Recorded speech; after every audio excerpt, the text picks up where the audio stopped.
The fog rolled across the field like a plague. Children playing outside and any other outdoor activities ceased.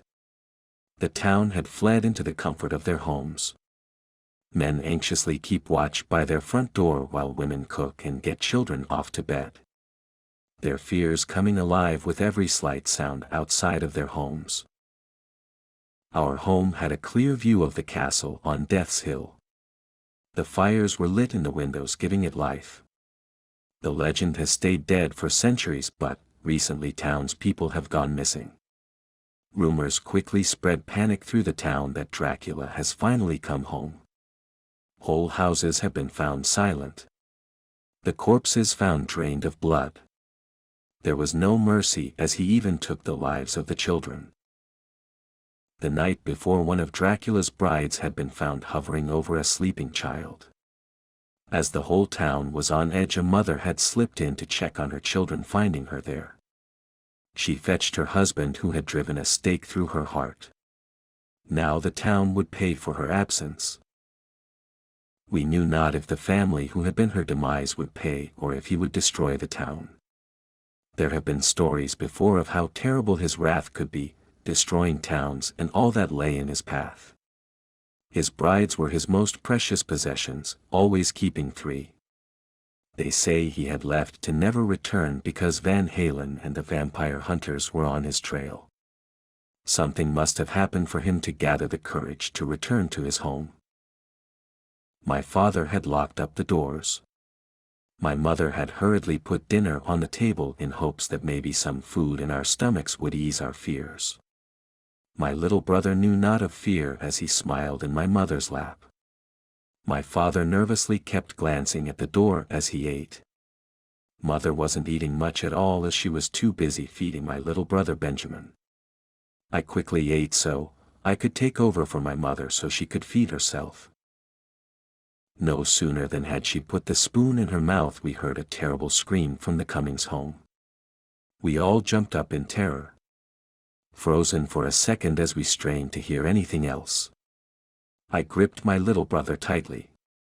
"Get the horses ready, Annabelle. Mother, get things packed, and if I'm not back by the time everything is ready, then leave me for dead."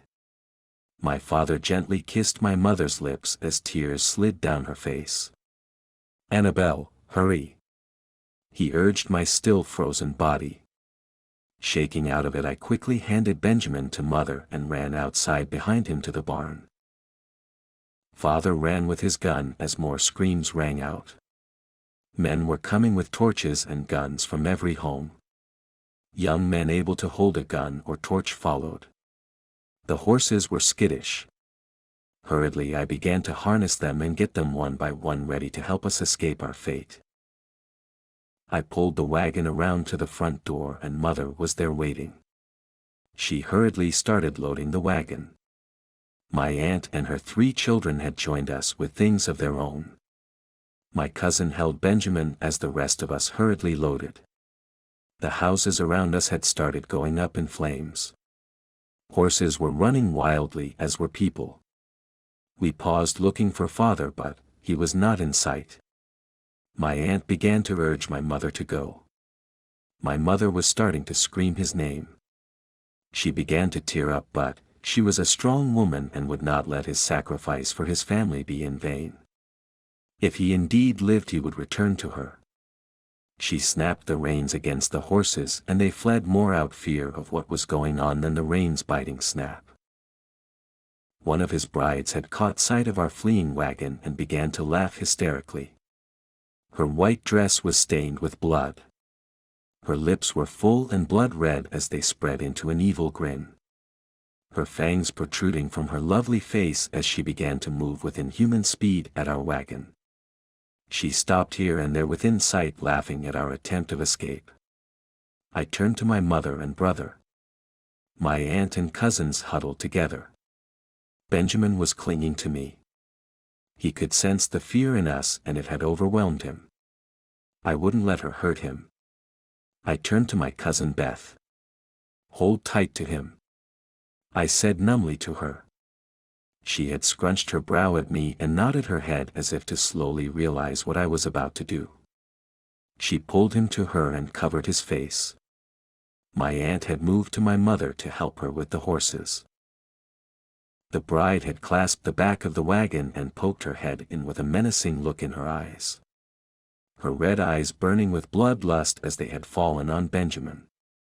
I watched in horror as her pupils dilated at sight of him. In an adrenaline rush I lunged for her, gripping her throat as we both tumbled out of the wagon. Her look of surprise changed quickly into anger. She vanished before hitting the ground, leaving me to take the fall. I ran in the opposite direction, hoping to lead her away from my remaining family. Her laughter had surrounded me. Then another's laughter had joined her. The remaining brides had me running in fear. I was headed back to town as if being rounded up like sheep. They had followed me, thankfully. They moved in, attacking me from the air. They shredded my dress as I screamed in terror. I put my arms around my head, hoping to block them from my throat. "Annabelle!" they hissed. "Sweet Annabelle!" they cooed as they shred my clothing. One of them pulled my arms above my head as the other forced me on my back.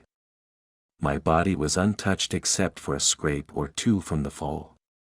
They had me sprawled out naked as they examined every inch of my body. "She is perfect," the one from the wagon hissed. The one holding my arms down glared at me. She rubbed my face and neck. "He will be pleased." Together they pulled me up and held me by my wrist and hair. Moving as if being transported, we had relocated ourselves to the castle. We were in a bright lit bedchamber.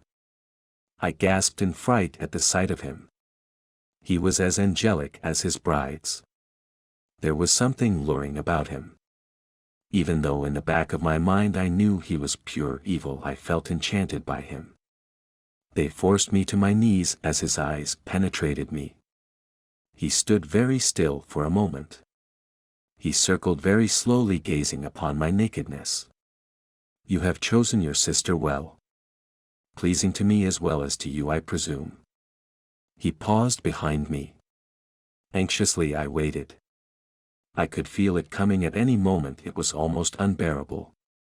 The brides held me, and without hesitation he sunk his teeth into me. No scream escaped me. Just a slight moan at the pain, but there was something pleasurable about the blood slowly seeping out onto his lips. I gazed at the brides as they watched with pleasure. They pulled my hair away from my face as he let go of me. They slowly laid me down onto a bed and lay down on either side of me. They wrapped their arms interlocking around me.